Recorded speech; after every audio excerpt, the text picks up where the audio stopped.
آخر شہر اقتدار میں کیا چل رہا ہے؟ کیا الیکشن ہوں گے بھی یا نہیں؟ جنوری 2024 کے آخر میں پولنگ ڈے کی تاریخ کیا ہوگی یا پھر کوئی تاریخ نہیں ہوگی؟ اس حوالے سے سینئر صحافی اعزاز سید کا کہنا ہے کہ سب سیاستدان اور بیوروکریٹس معیشت اور احتساب کی بنیاد پر انتخابات ملتوی کیے جانے کی باتیں کر رہے ہیں۔ ایک پروگرام میں بات کرتے ہوئے اعزاز سید نے مولانا فضل الرحمان کے جنوری میں انتخابات نہ ہونے سے متعلق بیان سے سوال کے جواب میں کہا کہ مولانا بہت سوچ سمجھ کر سیاست کرتے ہیں۔ وہ کبھی اسٹیبلشمنٹ کے دائیں ہاتھ پر نہیں بلکہ ہمیشہ بائیں ہاتھ کی طرف ہوتے ہیں۔ وہ ہمیشہ ہی گڈ بکس میں رہنا چاہتے ہیں۔ اعزاز سید نے کہا کہ مولانا ہمیشہ وہ موقف اختیار کرتے ہیں جو اس ملک کے طاقتور حلقوں کی خواہش ہوتی ہے۔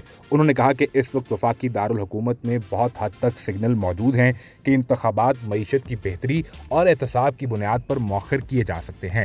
اگر نگران حکومت کے دور میں ڈالر 250 روپے تک آ گیا، قیمتیں کنٹرول کر لی گئیں تو یہ موقف مزید مضبوط ہوگا اور کہا یہ جائے گا کہ یہ نظام عوام کو ریلیف دینے کے قابل ہے، لہٰذا انتخابات ملتوی کر دیے جائیں۔ اگر یہ فیصلہ ہو گیا کہ انتخابات مؤخر یا ملتوی کرنے ہیں تو پھر یہ ساری جماعتیں خود اس کے حق میں دلائل دیں گی جو آج روز انتخابات کا مطالبہ کر رہی ہیں۔ اب اس خبر کو ذرا یوں سوچئے کہ فوری طور پر عمران خان کو اٹک سے اڈیالہ جیل منتقل کیا جا رہا تھا اور اس پر سوال اٹھائے جا رہے تھے کہ آخر اس کی اتنی اشد ضرورت کیا آن پڑی ہے۔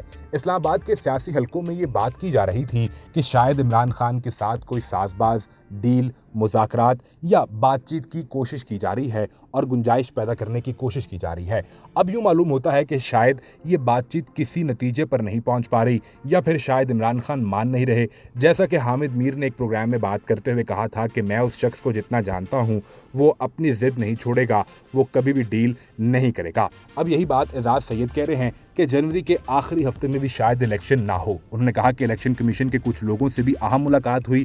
چیف الیکشن کمشنر ایک خود مختار ذہن کے شخص ہیں، تاہم ایک اہم شخصیت کی ملاقات ہوئی ہے جس کے نتائج ابھی نہیں سامنے آئیں گے لیکن وقت آنے پر سامنے آ جائیں گے۔ انہوں نے مزید کہا کہ جنرل فیض کے ساتھ زیادتی ہو رہی ہے، ہر چیز میں ان کا نام لیا جا رہا ہے کیونکہ وہی سامنے تھے، تاہم ایسا نہیں ہے کہ کوئی بھی آرمی افسر اپنے طور پر ایسی چیزیں کر سکتا ہے۔ انہوں نے واضح اشارہ دیا کہ نواز شریف جو احتساب کا نعرہ لگانا چاہ رہے ہیں انہیں یہ پیغام بھجوا دیا گیا ہے کہ آپ اگر احتساب کرنا چاہتے ہیں تو پھر احتساب تو آپ کا بھی ہوگا۔